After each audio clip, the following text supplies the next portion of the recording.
dis, dat, tink, taught. These are common pronunciations that learners use with these words, and they can cause confusion. But we're going to look at that today. Today we're going to look at the TH sounds, th and th, and we will be looking at how we can make ourselves sound clear when we pronounce these sounds. Now during this practice, we're going to look at some common problems, the proper technique, we're going to do a bit of a practice, and then we're going to talk about variants within the English language.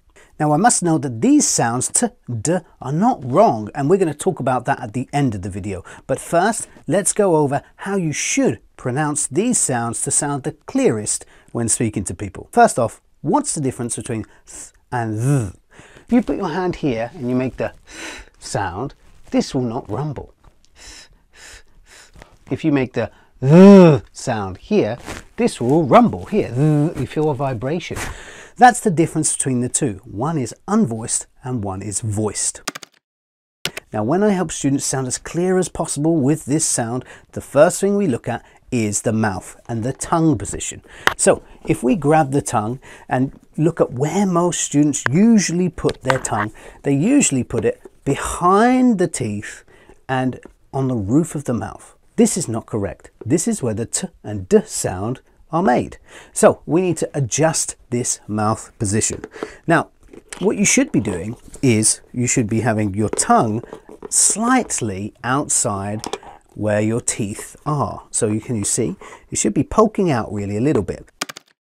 Now when I help students with this, I usually get them to over exaggerate. I tell them to put it out a little further just to get used to the position of where the tongue should be. Most students are not even used to doing this. So we have to teach ourselves the muscle movement. Remember, the tongue is a muscle, so we have to teach ourselves a muscle movement. So we need the tongue slightly out and then the teeth on top. It should look a little bit like th. So what we need is the tongue slightly out. We need the teeth down, slightly on top. Don't push down too hard. Off comes your tongue. You don't want that. So we just want it out a little bit, okay? And then the air is just going to come through. Once you're in this position, you can go th, th, th. And there we have the unvoiced sound. Tongue in the same position. Hand here so you can feel it. Then we have the voiced sound. As easy as that. Let's level up the practice by putting the sound in some words. Repeat after me. Thing, thank, thesis, thermos, think, thought, thorn, thin, bath, path, moth, math, both.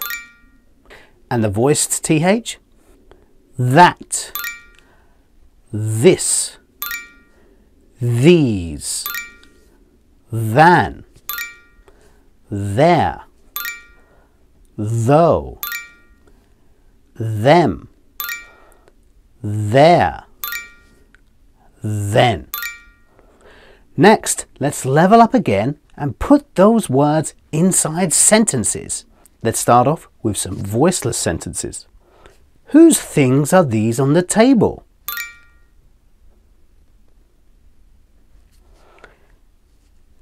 I want to thank you for your kind help yesterday.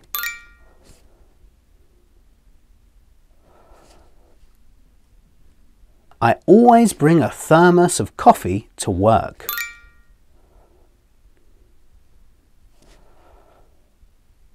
I think we should visit the new cafe downtown.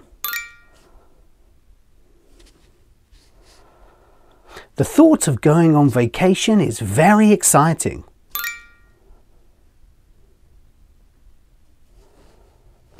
Be careful of the thorn when you pick up the rose.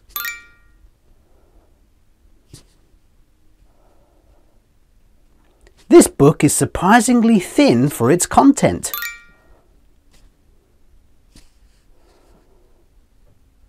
After a long day, a warm bath is very relaxing.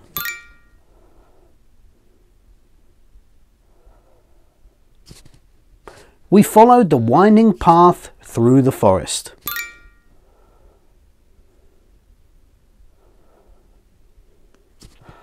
A moth flew in when we opened the window last night.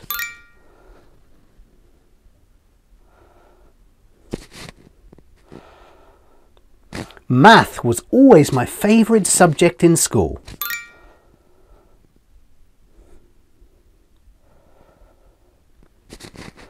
Both the movie and the book were equally entertaining. Now let's put the voiced TH words into sentences. Here we go. I can't believe that we won the game.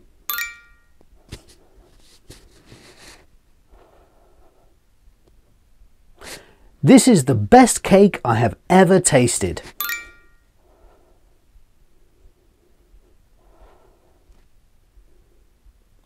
These are the moments I will always cherish.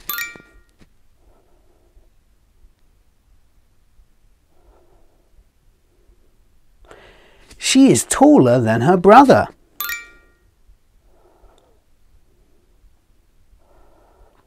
There is a new coffee shop on Main Street.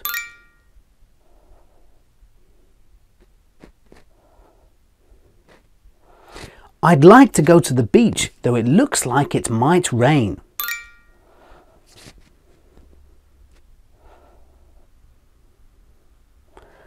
We should invite them to our party next week.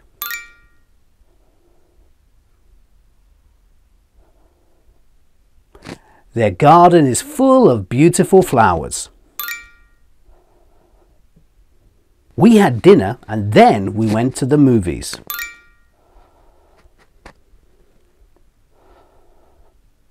Great job in practicing. Make sure to go back if you want to practice the technique some more to get used to how it's done. Let's now look at other ways the TH sound are pronounced within various accents in Britain. So quite a few Irish accents tend to do the T and the D sound instead of the TH. We spoke about it at the start of the video. You will hear dis, dat, ting, tang, but there is a reason why Irish is one of the more difficult accents to understand even for native speakers, and this is one factor that adds to that. Now this doesn't mean that it's incorrect, but it does mean that it becomes a little bit more difficult to understand if you're not used to hearing that accent. So that's why we suggest to go with the traditional TH pronunciation so more people can understand it. Another version is the V and F sounds you hear instead of the TH sound. This is called TH fronting, and it comes in words like brother, mother, with the V, and the F comes as free, thanks, for example. The most popular or the most common example of this is the Cockney accent, but actually this is used throughout the UK. It's not just in one place, but that is where it's most well known. What would you like to practice? I'd love to know. Tell me in the comments and then I'll check through and make a video about those things. If you want to practice your pronunciation more, be sure to check out this video. It will surely help you.